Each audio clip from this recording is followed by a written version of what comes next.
কৰে খায় যাই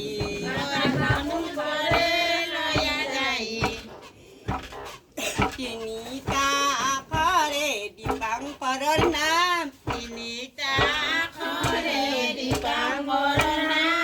দীপাঙে ভাবিছিল বগা ছোৱালী পাম মনৰে কল্পনা মনতে ৰল